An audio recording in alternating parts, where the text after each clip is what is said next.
Shabbat Shalom, everyone. I want to share with you about the most difficult wedding that I ever officiated. Now, on the surface, there wasn't anything specific about this wedding that should have been so challenging. The bride was beautiful and radiant. The guests were joyful, inebriated, well-fed. Even the Machatanim seemed to get along with each other. But what made this wedding so difficult for me was that the groom was my best friend. He has been my closest friend for more than 25 years. He was the best man at my wedding, and I was invited to be the officiating rabbi at his. Were I not standing under the chuppah with my friend and his bride, this would have been a wedding to cry at. I know how deeply he loved her, how happy he was to make her his wife, and I knew how she made him feel whole and complete and how she brought tranquility and peace into his life. But it wasn't my job to cry at this wedding. It was my job to talk, to sing, to bless, to pray. And I'm glad to announce that I made it through that ceremony. And even as we speak, they are married, they have 3 kids. The second one recently became a bat mitzvah. All I can say is, thank goodness both of my sisters were already married, and I told my wife that when our children, God willing, get married one day, she can perform the ceremony. I'm just going to stand on the side of the chuppah and kvel and be verklempt. I see I don't have to translate those words for you. That's good. I sometimes wonder, though, why people cry at weddings. We seem to weep at our greatest moments of joy.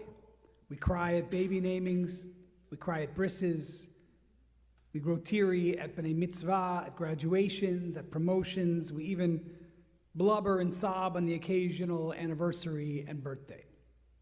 All of these special moments in my mind have something in common. And I believe we cry at these moments because they share a certain quality, and what they share is described in this week's Torah portion, Kedoshim. What they share is holiness. These sacred and unique occasions force us to appreciate the infinite value of life.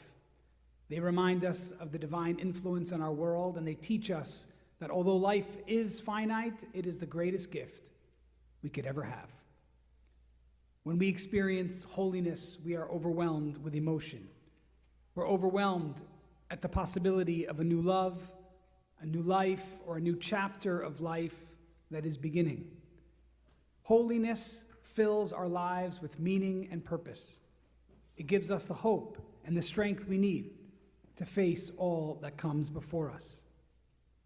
But what is holiness? And what does it mean to live a holy life? Our Torah portion, Kedoshim, begins with the following charge: Kedoshim tihiyu, ki kadosh ani Adonai Elohechem. God spoke to Moses, saying, tell the Israelites, Kedoshim tihiyu, you shall be holy, for I, the Lord your God, am holy. But nowhere in the Torah do we learn specifically what holiness means. Nowhere is it defined or fully explained. Some scholars think to be holy is to be different or set apart. Others believe it means the opposite of ordinary or average. All we really know about holiness in the Torah is that the Torah tells us that God is holy. So it makes sense that if we want to be holy, we need to act like God. And if we want to live holy lives, if we want to celebrate holy occasions, we need to be God-like. So what do we know about God, such that we might even attempt to imitate God? The truth is, not much. Maimonides, who was perhaps the most influential theologian and lawmaker in the last 1,000 years, argues that we cannot know a single thing about God. We can only know what God is not. For example, God is not mortal. God is not finite. God is not visible. God is not evil. 1,000 years before Maimonides, the sages were asking the same question. What do we know about God? In the Talmud Masechet Sota, we read the following debate between the rabbis. V'chi efshar lo la'adam lahaloch acharei hashchina. Is it possible for a human being to imitate God? Ele lahaloch acharei midotav. Yes, they say, we can imitate God's attributes. And they go on. Just as God clothed the naked Adam and Eve in the Garden of Eden, so too must we clothe the naked. Just as God visited the sick when he appeared to Abraham, who was recovering from his adult circumcision, so too we must visit the sick. Just as God comforted the bereaved when he blessed Isaac after the death of his father, so too must we comfort the bereaved.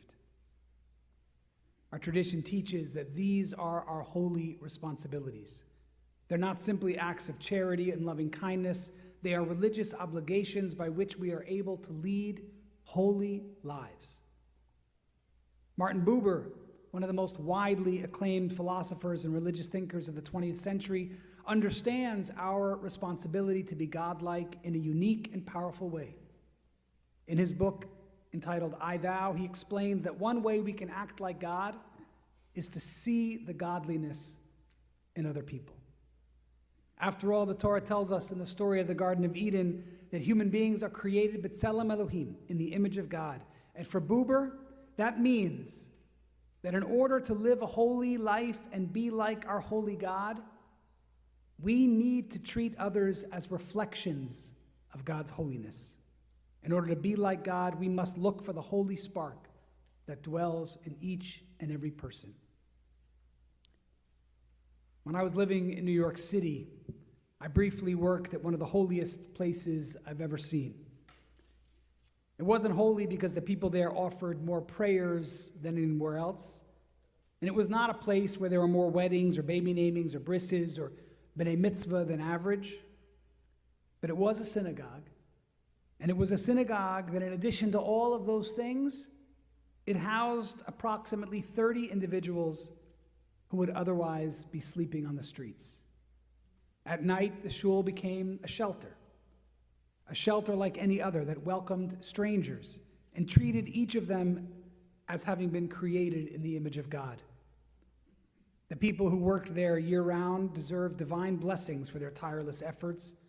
And together with a dedicated corps of volunteers, they sheltered people from the cold, provided them with warm blankets, warm meals, comforted them with smiling faces and gracious hospitality. Every morning, the people would leave the shelter to work at jobs that would hopefully enable them to get back on their feet. And every evening, they returned to be greeted and cared for by Jewish volunteers from that shul. That kind of volunteer work is holy work. Is it more holy than coming to services on Shabbat? Is it more holy than the sacred commitment that is made between a bride and a groom? I choose not to make those comparisons, but all I can tell you is that, in my opinion, all of those occasions, if you open yourself up to their power, all of those occasions can make you cry. After listening to their stories, we would sometimes cry at the realization that any of us could lose our job or our home. We would cry at the misfortune of our fellow human beings. We would cry at the satiating feeling of being able to lend a hand, and we would cry upon witnessing the indomitable strength of spirit that some people have, regardless of the hand life has dealt them. Many years ago, there was a somewhat cliche pop song on the radio. So forgive me for quoting it, but much of America listens to music more often than they read the Bible. And the song's chorus repeats the following question over and over again: what if God was one of us? It really is a question rooted in all faith traditions. And it's the answer to the question implied in this week's Torah portion, Kedoshim. How do we find holiness? How can we live holy lives?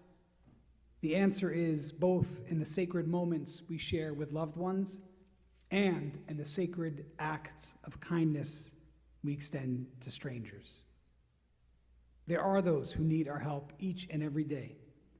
As Jews, we must commit ourselves to doing more than just crying for them and feeling empathy for them.